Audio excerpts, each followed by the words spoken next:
Welcome into the Odds and Audibles podcast. Erik Skopil, Jared Mack here as planned and as usual on your podcast. But we're joined by a special guest today, COUGFAN.com's Jamey Vinnick, to preview number 15 Oregon's trip to the Palouse to play Washington State. Jamey, I told you before we started, I had a stat that I thought I might share with you that I'm not sure. Do you read the Pac-12 emails? No, not really. Okay. I'm gonna be honest, but so here's the stat. And I want to see if this irritates you. So Washington State, and I bring this up because on Saturday's show after Oregon pasted BYU, we talked about how this might be a ranked, like two ranked teams, Oregon, Washington State, might both be ranked. Here's the stat. Washington State is just the second Power 5 team since 1996 to start 3-0 with a road win over a top 20 team and not be ranked. You know what's funny? I actually know of that fact because our play-by-play guy tweeted it out. Okay. In regard to being irritated, honestly, at this point, no, because this is what we come to expect at Washington State. We don't get – I mean, we're not that far removed from Washington State being 10-1 going into the Apple Cup and being ranked behind, 8-3 Florida and not getting into a New Year's Six game. So, unfortunately, there's a saying here of Cougs versus everyone. That applies to it.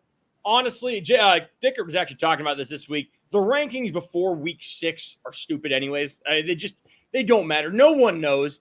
I mean, is Texas A&M going to be ranked at the end of the season?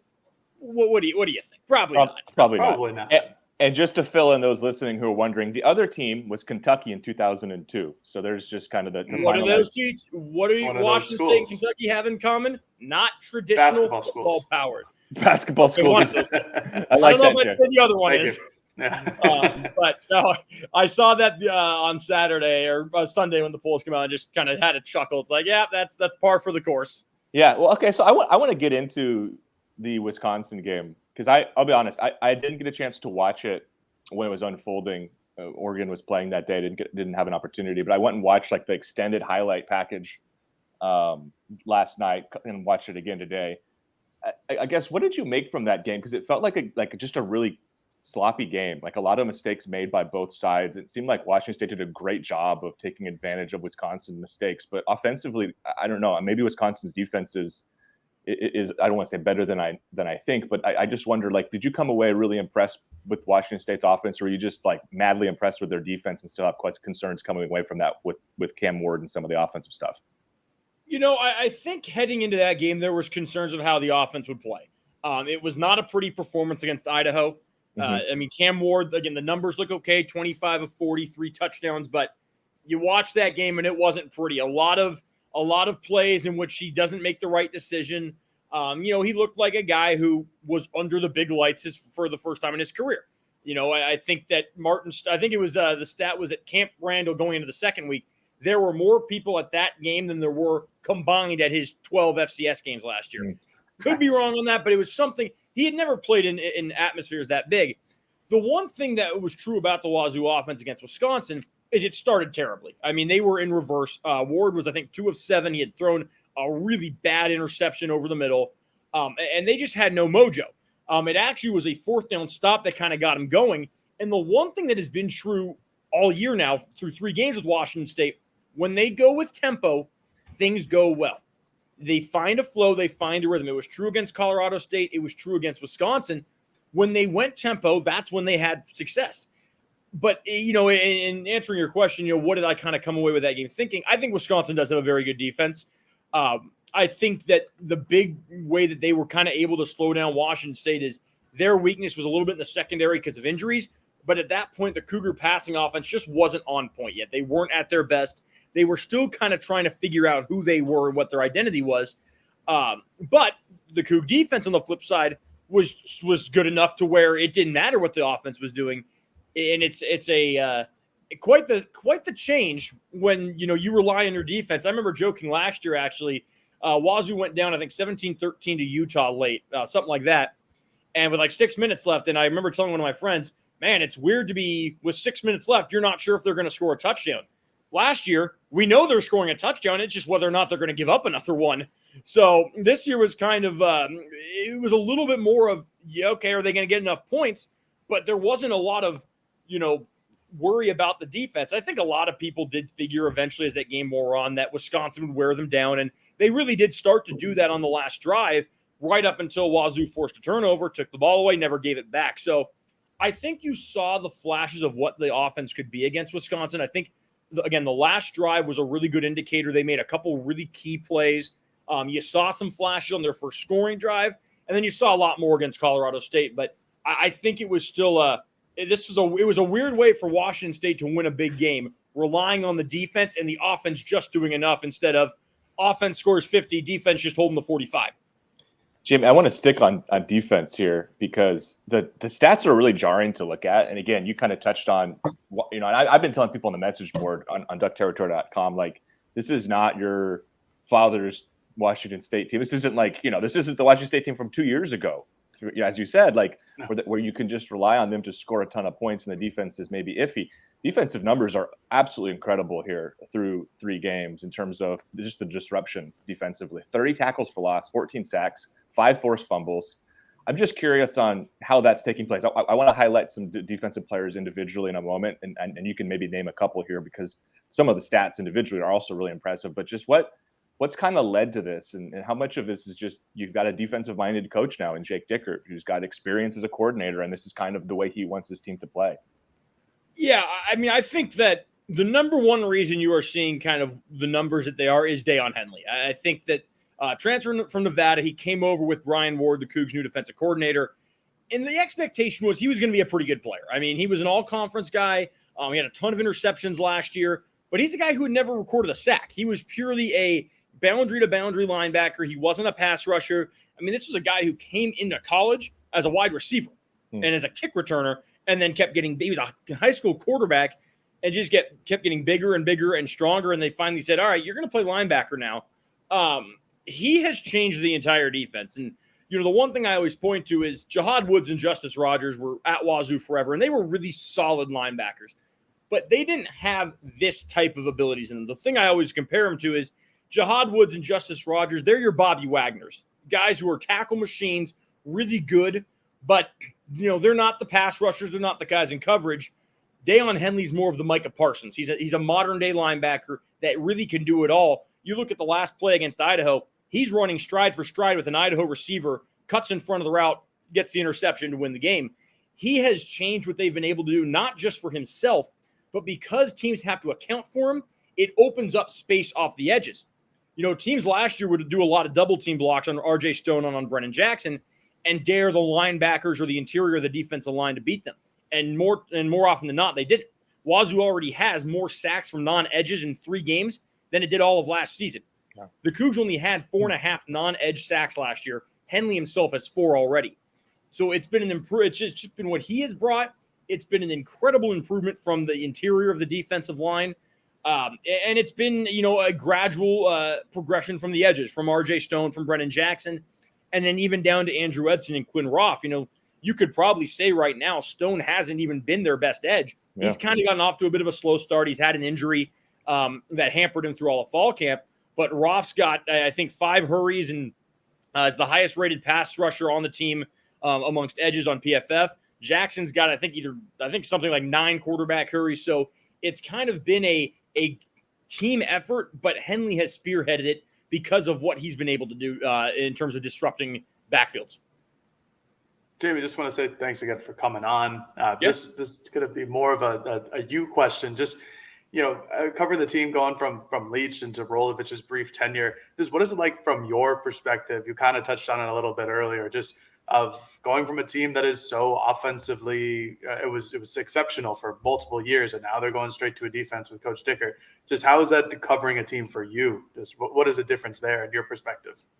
I think in the past, and I'll preface and say I only covered Leach for a couple practices in spring of 2019, just filling in.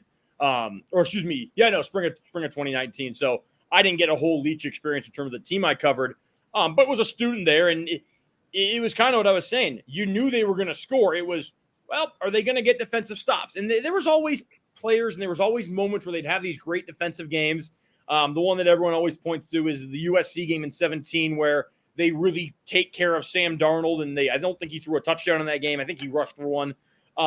Game day against Oregon, they had a great performance. Mm-hmm. But there was always the the prospect of an absolute tire fire also happening. They gave up, the same year of the USC game, they gave up 60 or 58 to Arizona during the Khalil Tate Heisman campaign. Obviously, 2019, they were a nightmare. They couldn't stop anybody. I mean, I think every Coug fan remembers the UCLA game, and I'm sure you guys remember the Everybody Oregon remembers game. that game. They're up on Oregon late and decide, now we're going to sag 50 yards off the line and let Oregon go 15 yards down the field and then give up the game-winning field goal. So it's just different to look at a team. And, I was joking with one of the former writers, and the guys who were coming to talk after all the games and all the practices, they were offensive players with a defensive player sprinkled in. It's the opposite now. You're getting defensive players like crazy because those are the guys having the best games.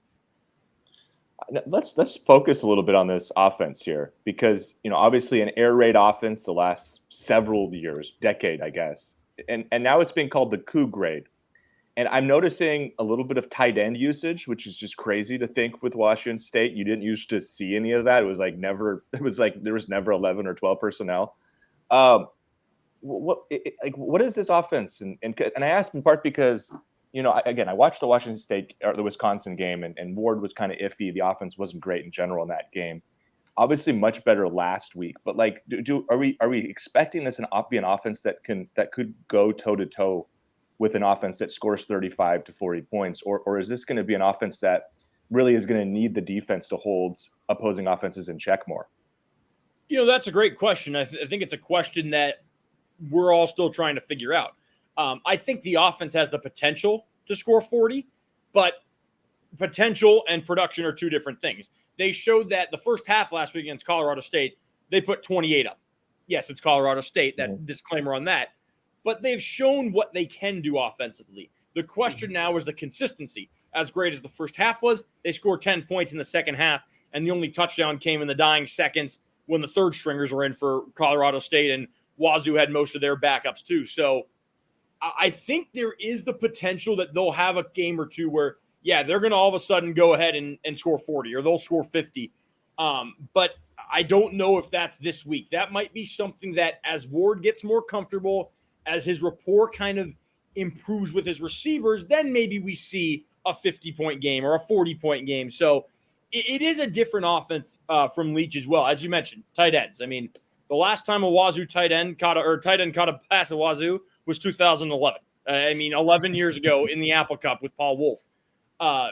There's more of an emphasis on the run game. I mean, Leach never called a run. Like, literally the only run plays that Washington State had were checks from the quarterback.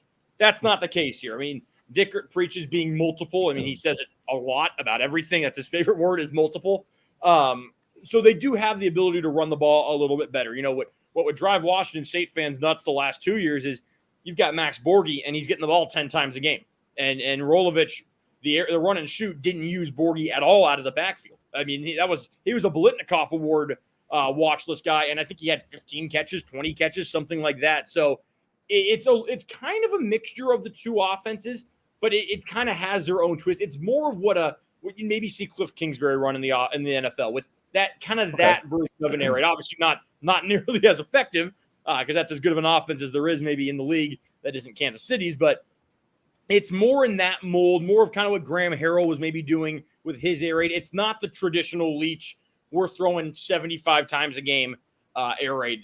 There's a little more of a variety in this version.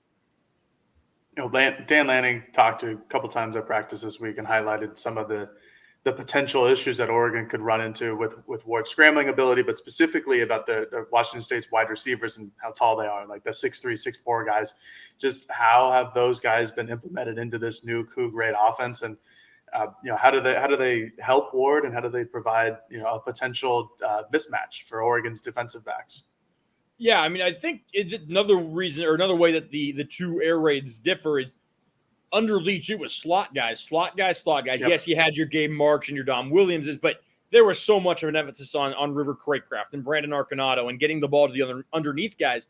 This year, it's been a complete opposite. The bulk of the offense or bulk of the passing game has gone to the outside, has gone to Dejon Stribling, and has gone, to Donovan Ollie. So those are guys, and they have that size. Now, they're not just throwing jump balls and saying, all right, go moss somebody. It's a lot of, deliberate timing routes, out routes, kind of getting the ball to them towards the sideline and then letting them use their size to out-muscle defenders. But it's not just, Leach's favorite play was 4 verticals. Everyone go deep and throw it up to someone. There's not a ton of that. It's a little more of a design, a little more of a deliberate offense.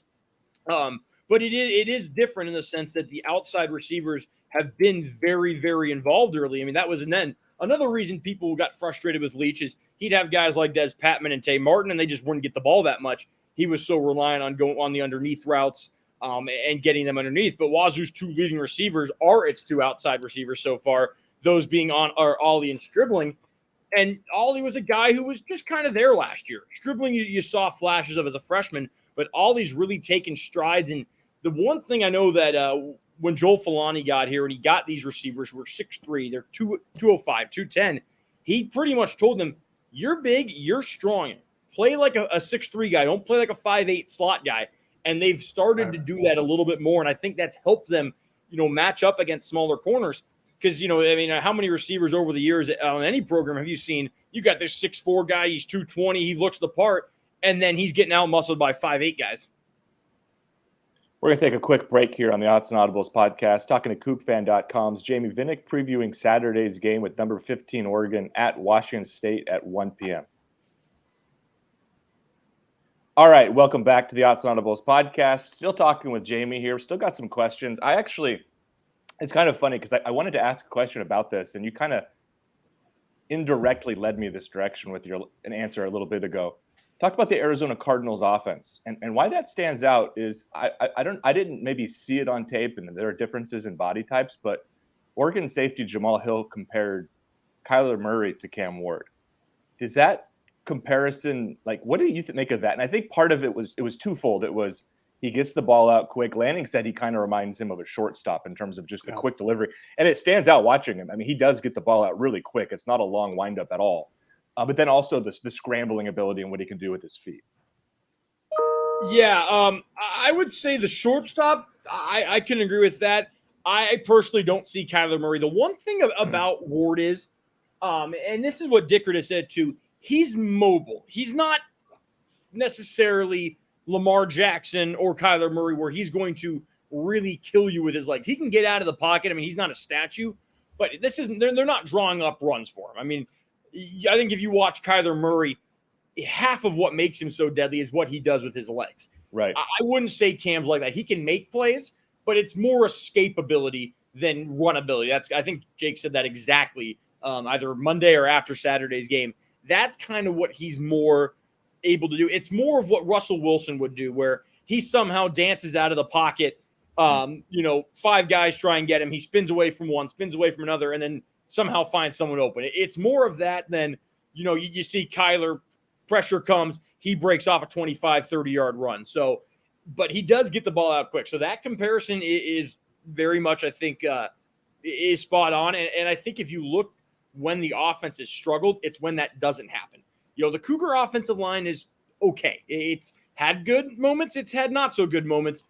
But when they get the ball quick and they get it out, that's when they have success. And I think that's when Ward's at his best too. He sits around in the pocket for 10 seconds. Well, that's when things maybe can break down a little bit. I think the one thing we've seen a few times is, he'll look at a guy or he'll go through a progression and, okay, that's a throw that's complete against a Southland Conference safety. That's right. Not a throw that's complete against a Power 5 safety or even an FBS safety. Mm-hmm. So we talked to a couple Oregon defensive players today after practice, and most of them mentioned about Ward's scrambling ability.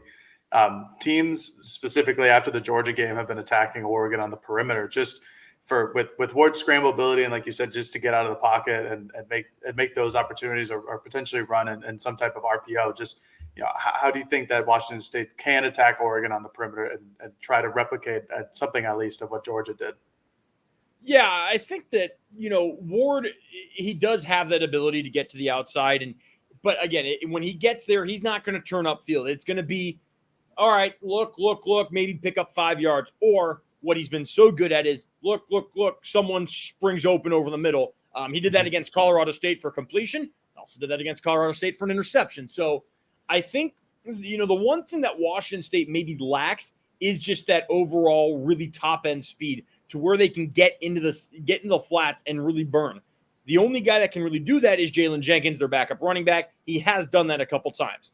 Nikhil Watson has shown more speed. He's still not a guy that if you get him in space is going to burn, 80 yards down the sideline and outrun, 11 Oregon defensive players. So I think that's maybe not the place of strength for Washington State. I do think I'm sure something they're preparing for and something they probably have, a place for, but I wouldn't say that's necessarily their strength or something they've done a whole lot this year. I want to take a quick temperature check with you, Jamey, in terms of just this season with Washington State, because they have the highs against Wisconsin, and then the other two opponents, not overly impressive. And as you said, the game with Idaho, it's funny. I was actually I didn't get to watch that game, but I flew back on from Atlanta, and my seatmate is the wife of the Oregon State offensive line coach. So there's a very random shout out. We were talking Pac-12 football. I know this is going to connect at some point, I swear. But the reason I bring it up is she goes, yeah, I don't know what to make of Washington State this year, and I go, okay, interesting, because I've been pretty optimistic about Washington State. I picked I think I had 7 or 8 wins for the season for my preseason predictions. And I was surprised that it was such a tough game with Idaho. And then to see them come out and win a really, really tough road game at Wisconsin. And then they play Colorado State. And I just kind of wonder which like your expectations for this season. Or is just it feel like this upcoming game with Oregon is like a big barometer check for you guys? I think that's a good question. I do think there's still some debate on what is this team. Are they a team that is okay and just happened to get lucky one Saturday in Wisconsin? Or are they a legitimately good football team? And I do think there's going to be somewhat of a barometer check against Oregon. The one thing that is giving people a lot of confidence is that they're 3-0 and the offense hasn't clicked. I mean, the offense has been, with the exception of the first half against Colorado State, it's been fine. It's been here and there, good and bad, kind of a roller coaster. So I do think that's giving people confidence, as is the fact that, wow, Washington State has a defense. And not just Washington State's had decent defenses in the past, some good players, and they can keep you in games, but this is a defense that can win you games. And that's not something the Cougars have had in a long, long time. So I think there is some confidence, and especially as you look down the Pac-12 schedule, I mean, who knows what a lot of these Pac-12 teams are. I mean, I think, as you look at it right now, Oregon's obviously going to be a challenge, USC, Utah, Washington. What are the other challenges? I mean, that's where the question is. Is Cal a challenge? Is Oregon State on the road probably a challenge? Cougs have beat them 8 straight years. Is it that much of a challenge? Oregon State beat 2 Mountain West teams and a Big Sky team. How good are they really? I mean, I think Arizona State's a mess. We'll leave that there. But Arizona, that's a good one. Who knows what Arizona is? Who knows what Stanford is? With Washington even. Is that just an unreal performance, or is Michigan State not that good? So I do think there's hope, and I think as Coug fans look at the schedule, there aren't a lot of teams that they say, yeah, we have no shot at beating. I think there's some hesitation about USC because of that offense and just how good they've looked, again, against subpar competition. But I don't think you're looking at a game if you're Washington State and saying, yeah, there's no chance. I think it was last year you looked at that game in Eugene even going in and said, yeah, probably not. Or you looked at the game in Salt Lake City and said, no, Jaden DeLora, probably not going to happen. So I think that there aren't as many of those games on the schedule, and it does help Oregon and Utah, probably their toughest 2 opponents, and Washington for that matter, all at home. Mm-hmm.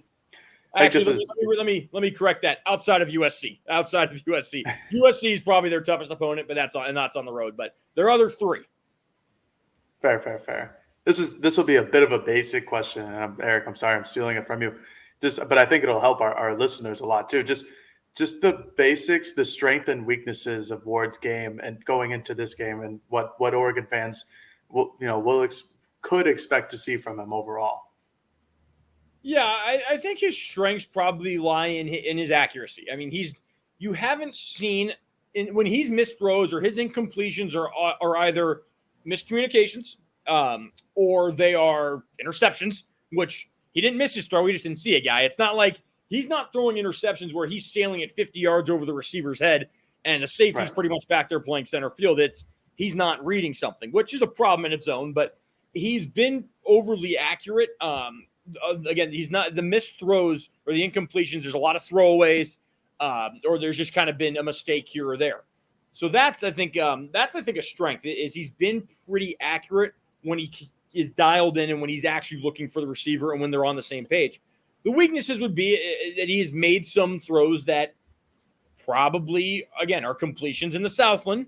They're not completions in FBS. I look to all three interceptions he's thrown, honestly, have been situations where he just either doesn't see a safety or he doesn't see a corner, kind of lurking underneath.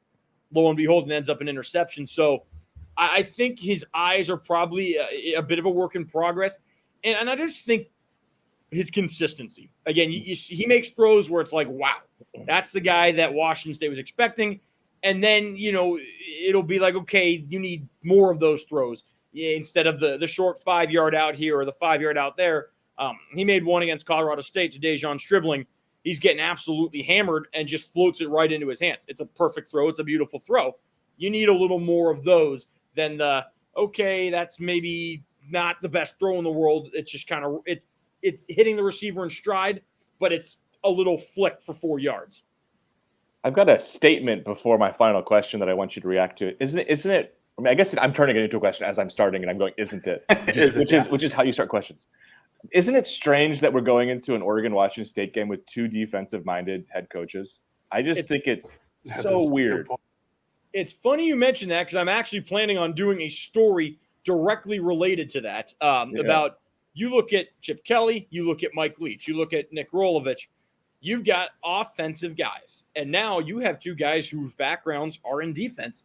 It is weird because, I think it's fair to say you look over the last decade of Pac-12 football, the two most prolific offenses probably have been Oregon and Washington State, at least in terms of consistency. Yeah. Some of those Chris Peterson offenses begrudgingly were pretty good, when they were at the top of the conference and they had Myles Gaskin. But I think in terms of consistency, these are probably the programs who have had the best offenses over the last decade.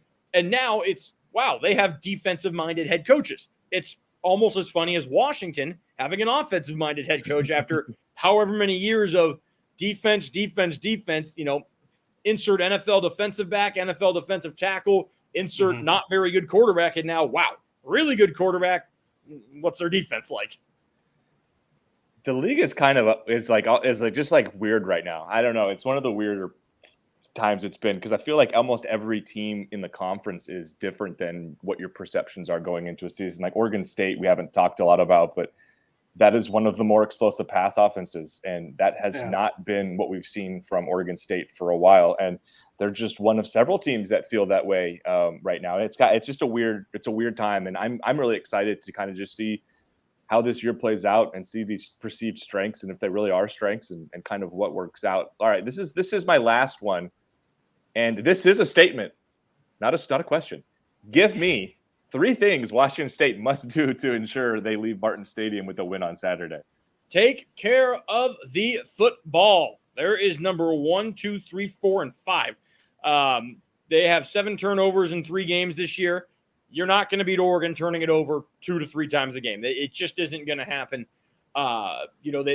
They've gotten away with it a little bit, and granted, one of their turnovers, they got the ball back on a forced fumble after the interception, so that was a weird play. Good hustle. But it's you can't turn the ball. I don't think it's fair to say you can't turn it over at all, but you've got to limit it to 1 at most. And if you do, it can't be at your own 10-yard line, and it can't be at the opponent 10-yard line. So anywhere between there is fine. But no, I think the turnovers can't be untimely, and you've got to force some on your own. We can make that number 2. Washington State's bread and butter last year was turning over other teams. They haven't done it as much. They have gotten a couple, but there were games where they were forcing 3, 4, 5 against Arizona State. It hasn't quite been as potent. Now, they haven't needed it as much because they're getting home more. It's almost a 180 with the sacks. They didn't get that many sacks last year. I think 21 total. Well, now they got 14 already in 3 games. So they've kind of found a bit of a different identity than the turnovers, but they've also come up with timely turnovers. Henley's pick to help seal the Idaho game. They had a huge forced fumble. The one that was mentioning off the interception against Wisconsin. and then another one later against Wisconsin that gave them the ball back, which they never relinquished. And even last week against Colorado State, the forced fumble they got came at a moment where they really needed a turnover. Colorado State was driving late in the half. It wasn't like there was a whole lot of concern, but you didn't want to give them 7 or even 3 right before half. They get a strip sack on a 4th down, get the ball back. As for the third thing, special teams. Washington State special teams have started here, and it's been a mixed bag. They were terrible against Idaho. Bad punts, kickoffs out of bounds. The kickoff out of bounds was Wisconsin. Bad punts.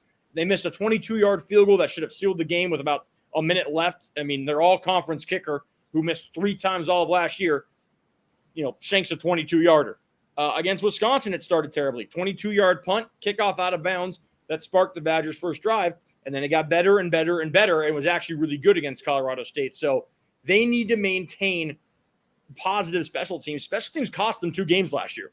They beat BYU and they beat Central Michigan with good special teams last year. So I think that that's a huge part of this game. And, sometimes it's those little things that win these really tight or really big games. Can't miss field goals, can't blow punts, have to get good returns, can't kick the ball out of bounds. Jamey, thanks so much for your time, buddy. I appreciate it. We'll see you up there at Martin Stadium Saturday, bright and early, kind of. I don't know, 11-ish probably. Pretty early. Yeah, that's right about right. Yeah, 11:30. Not too bad. All right, thanks for joining us on the Outside of Those podcast. Your name is Jared Mack, not Matt Preem. I'm Jared. Yes, thank you. Nice to meet you, Erik. For Jared Mack and Erik Skopil, this has been the Outside of Those podcast. Talk to you later, folks. Peace.